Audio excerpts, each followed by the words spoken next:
I'm sure you've heard the concept of the flipped lesson. For most people, hearing that idea sounds extremely technical and very exotic and strange. But actually, the flipped lesson is very simple, and it's a great way to get your classes moving and engaged with the content you want them to learn. Times our classrooms look more like this, us lecturing up like a sage on the stage. There's nothing really wrong with this, it's just we really don't want our classes to always be like this. I'm sure it's the same for you as it is for me. When we lecture too much, after a while we feel like we're just the faceless sage on the stage up at the front with a bunch of anonymous students just taking notes, not really getting engaged too much with class. In fact, if you're like me, after a while if you've lectured too much, your class looks a little bit more like this.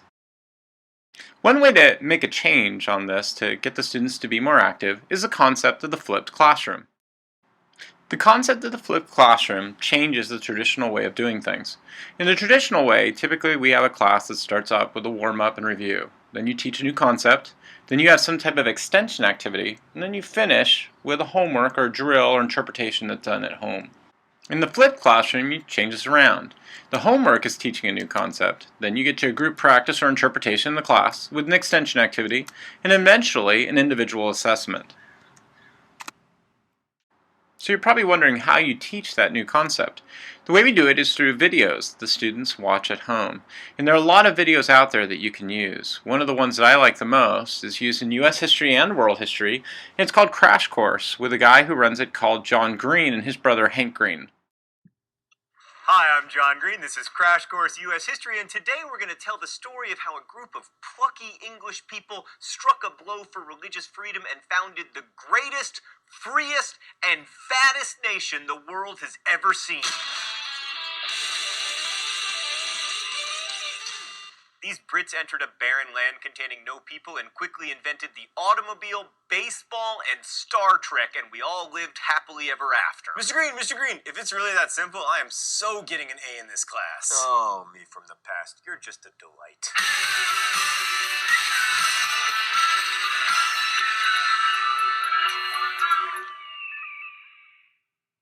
So most Americans grow up hearing that the United States was founded by pasty English people who came here to escape religious persecution. And that's true of the small proportion of people who settled in the Massachusetts Bay and created what we now know as New England. But these Pilgrims and Puritans, there's a difference, weren't the first people or even the first Europeans to come to the only part of the globe we didn't paint over. In fact, they weren't even the first English people. The first English people came to Virginia. Off topic, but how weird is it that the first permanent English colony in the Americas was named not for Queen Elizabeth's epicness, but for her supposed chastity. Right, anyway, those first English settlers weren't looking for religious freedom, they wanted to get rich. So the first successful English colony in America was founded at Jamestown, Virginia in 1607. I say successful because there were two previous attempts to colonize the region. They were both epic failures, the more famous of which was the colony at Roanoke Island, set up by Sir Walter Raleigh, which is famous because all the colonists disappeared, leaving only the word Croatan carved into a tree. Jamestown was a project of the Virginia Company, which existed to make money for its investors, something it never did. The hope was that they would find gold in the Chesapeake region like the Spanish had in South America, so there were a disproportionate number of goldsmiths and jewelers there to fancy. Students really like John Green's Crash Course series. He's fun, he's funny, and I think he has a lot of really in-depth information. But if you're looking for some other sources, there are plenty out there. For example, there's Khan Academy, founded by Saul Khan, an amazing story of a young guy who went out there and decided that he was going to form an entire college-like academy for students to go out and learn about information online. Unfortunately for Abraham Lincoln, it was 2 months after he was assassinated, but now the North was dominant and essentially occupied the South. And we enter a period called Reconstruction. And Reconstruction can refer to one of two things, and they're somewhat related. One is just the reconstruction from the war. Obviously, there was a lot of damage done on both sides, but it's usually referred to the actual reconstruction of the South, and to some degree, kind of the reform of the South. And I'm going to glaze over a lot of details, like I did in the last video, and I might ignore some major events that you might find important, and I'll get back to them, don't worry.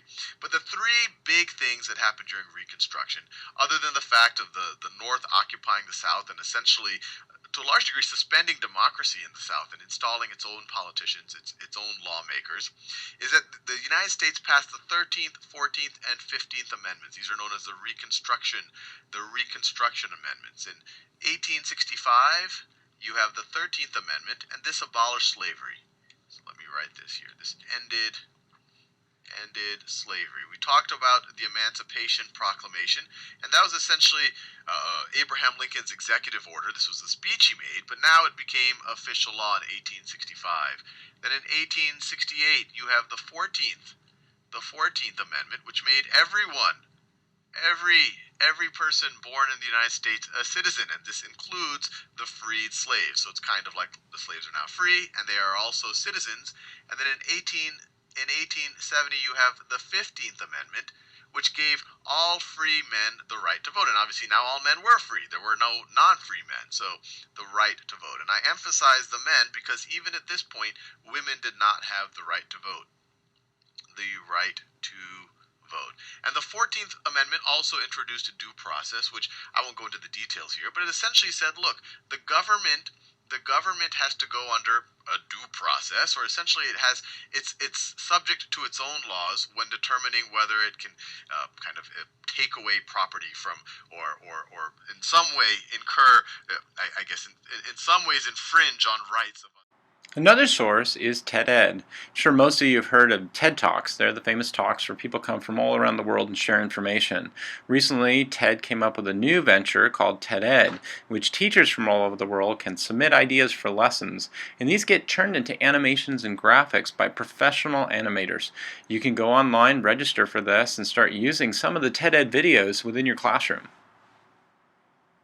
Once you've had these students watch the videos at home, it makes it a lot easier for you to do a lot of projects and activities within class, including group work projects or student debates. However, there are some rules that we found that work really well with flipped lesson videos. The first thing you have to keep in mind is rule number 1. Rule number 1 is to keep your videos to about 12 to 15 minutes. Rule number 2, always have an accompanying assignment to keep students accountable. Rule number 3, try to use online sources and create some of your own screencasting. And rule number 4, always view this as enhancing, not replacing your teaching. One of the tools you can use in order to do your own screencasting is Quicktime Player. Quicktime Player usually comes for free, especially with Mac computers. All you have to do is go up to the area find the Quicktime Player. Once that comes up, you can just go ahead and go down to New Screen Recording. You want to check and make sure that you have your built-in microphone working. Once that happens, all you have to do is press on the red button to record. Go ahead and click, and now you can start recording. So in this case, I have a web page that I took a screenshot of called Tech for Teachers. Now I'm actually working off of another program right now called Sketch. Sketch allows me to annotate documents. So for example, if I want people to check out that this is about tech for teachers, and then I want to go ahead and I want to circle for them the URL so that they know what they should be looking at. Once that's all done, I've created a screencast for myself. Now all I have to do is go up here to the stop button, press that, and that'll end the recording. My favorite of all the screencasting tools is Camtasia. Camtasia is what I use most often. The only problem with Camtasia is that it's not free. You do have to pay for it. I was fortunate enough that my school was able to pay a license for me. For teachers, there is a discount. The great thing about Camtasia is that you can make screencasting and then annotate that screencasting.